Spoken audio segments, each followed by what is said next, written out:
Bigyan natin ng reaction opinion itong post ni Kipi Chu 5 minutes ago. Sabi niya, Secretary John Vic, bakit nandyan ka po sa boxing match kahit alam mo po na wala si Mayor Baste, kasi ikaw din ang nag-approve as DILG Secretary ng travel request ni Mayor Baste nearly a month ago, approved on July 20. Impressive though. Props to you all. Ang bilis ng setup ng boxing match, complete with big TV screens pa. Sana all, sabi ng evacuation centers. So, ito po, litrato ni Senate Secretary John Vic. Yan o. Okay. Bakit may mga ganitong usapin, ano?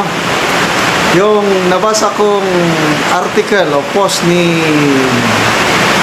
the political blogger, basta naikon ko na ito, distraction, sabi ng isang blogger, si political blogger ang alam ko, distraction itong boxing match na ito para hindi mapag-usapan yung issue, yung mas malalaking issue.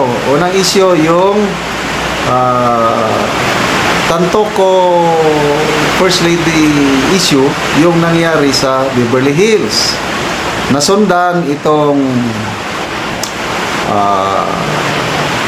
yung 19 versus 0 na tariff deal natin with the US government.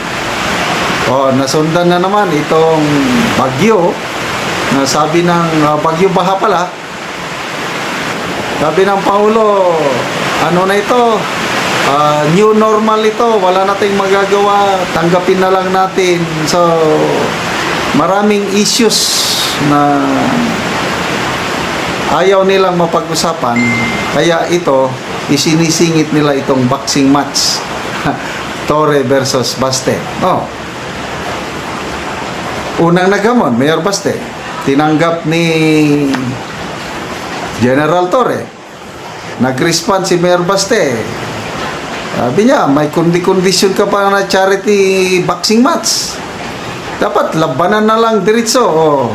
May kondisyon din ako, magpa-drug test muna lahat ng elected public officials.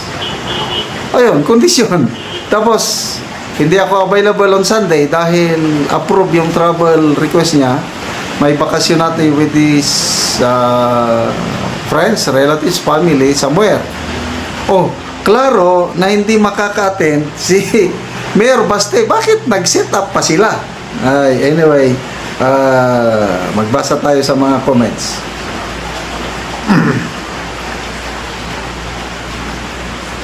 Comments.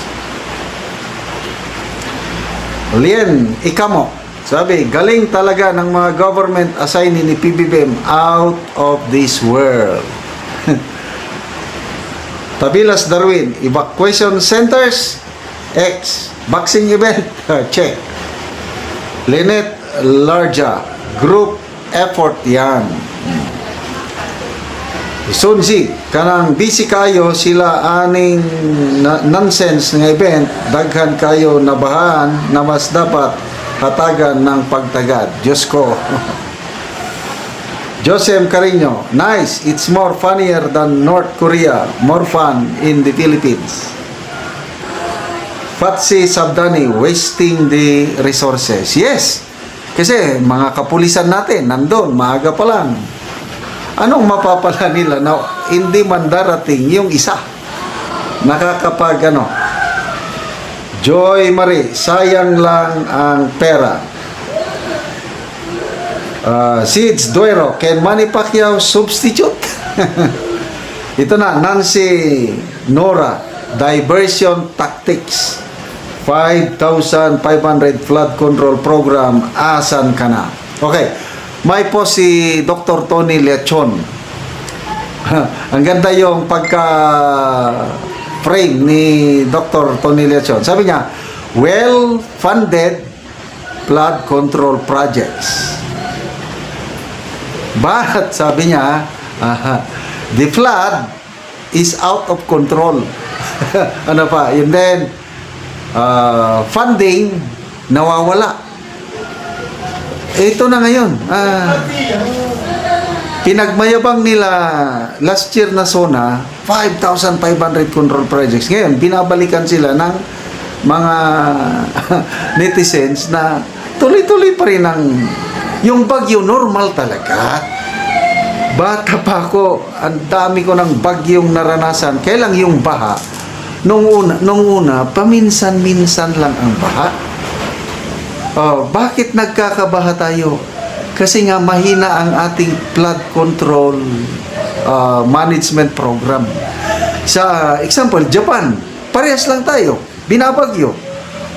May balitaan ba kayong madalas na pagbaha sa Japan? Wala, may kakaunti.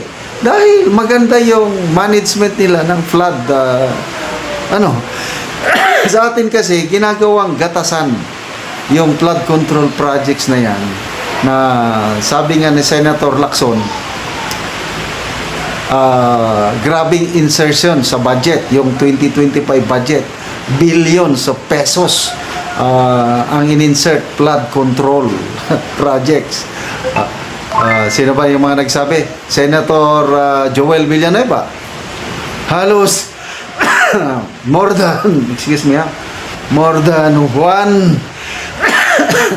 1 billion per day ang gastos natin sa flood control. Palagi pa rin tayong binabaha. So, alin ang problema?